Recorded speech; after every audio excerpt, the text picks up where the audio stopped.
So episode 6 was another cliffhanger, although not like an action cliffhanger like episode 4 was, where it was just like, here's an action sequence, we're going to stop, and then all of episode 5 was that. This one is like an emotional cliffhanger because Soul is on the verge of finally telling the truth about what happened 16 years ago, and then we get a fade to black.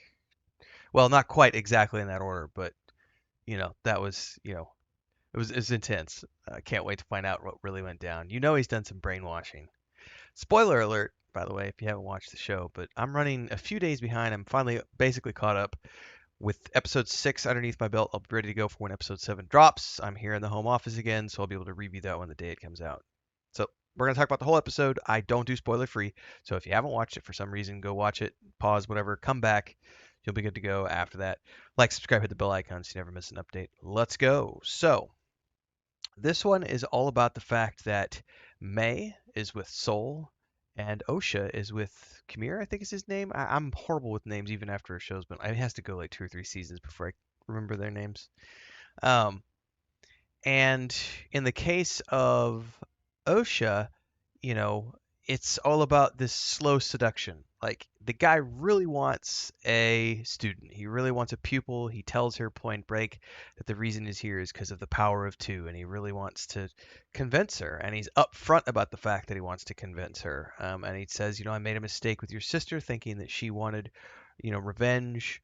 Um, but um, in this case, he wants to help, or as he claims he wants to help her find herself and to really discover who she is. And there's a lot of discussion here, like we see with any. It's no different than the Darth Sidious and Anakin Skywalker conversation, which has a lot of rumors flying around about who this guy really is. Is he potentially Darth Plagueis's um, uh, uh, apprentice who killed him and took, uh, because there's some discussion here about he reveals to Osha that he was once a Jedi, and she says, "I don't know your name," and he was like, "It was a very long time ago," which I know has the internet abuzz with whether or not he was the one who learned from Darth Plagueis. But if I remember correctly, Darth Sidious specifically said that Darth Plagueis was killed by his apprentice and took the secret of eternal life to his grave. So yeah, we gotta wait and see like what all that means and who he might actually be. Um, but he is very upfront with Osha that he was once a Jedi. Unfortunately, the Jedi cast him out. His master did something to his back. It looks, different, which brought into question uh, her use of a lightsaber whip, which honestly, it's the first time I will admit freely that moment when she whips out the lightsaber whip on the planet. This is later on in the episode, and does the thing, and I just kind of went, really? Like, I know it's for kids. I always preach that Star Wars is for kids, but I've also said to people, despite the fact that I love Star Wars, I'm not afraid to point at the things that I don't like and be like, the Ewok specials are a perfect example of that. I loved them when I was a kid. I tried to go back and watch them a couple years ago, and I couldn't. They were so bad. It was like, I'm not going to put myself through 3 hours or 4 hours of this. I'm just not going to do it. Like, this is definitely for kids, for kids. The lightsaber whip is a little over the top, but the scars on his back could have been done by a whip like that. Just saying. Don't know yet. Um, but he is very upfront with Osha that he wants her as a student.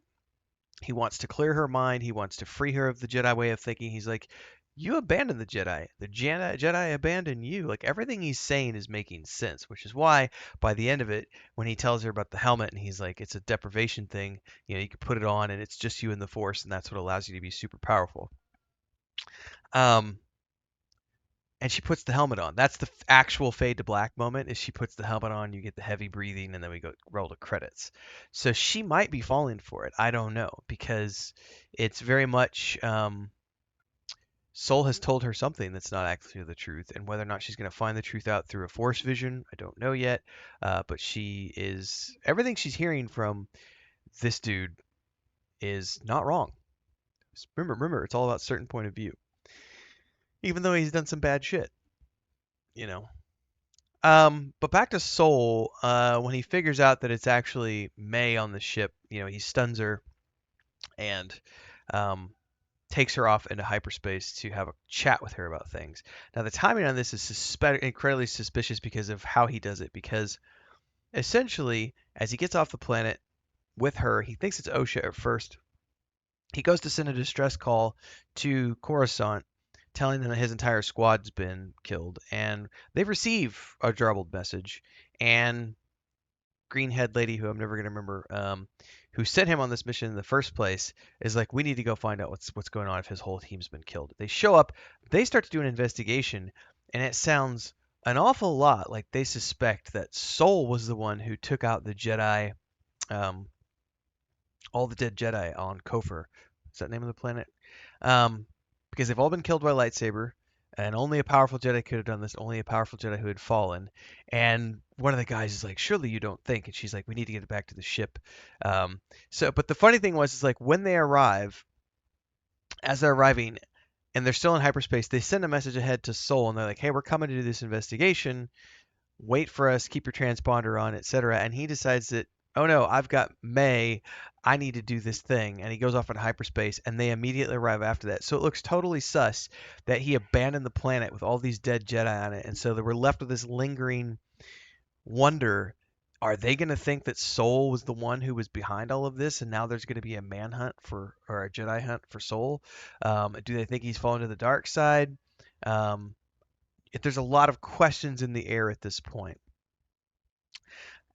When he takes her to hyperspace, and she wakes up from being stunned, he basically tells her that it's time to come clean, because her whole thing when she was talking to her sister, and during this moment of the show where Saul doesn't know that she's Osha quite yet, and she's trying to get him to talk about all these things. She's like, "Have you told me everything from all those years ago?" And he's like, "It was a long time ago." She's, "Yeah, but yeah, I'm an adult now.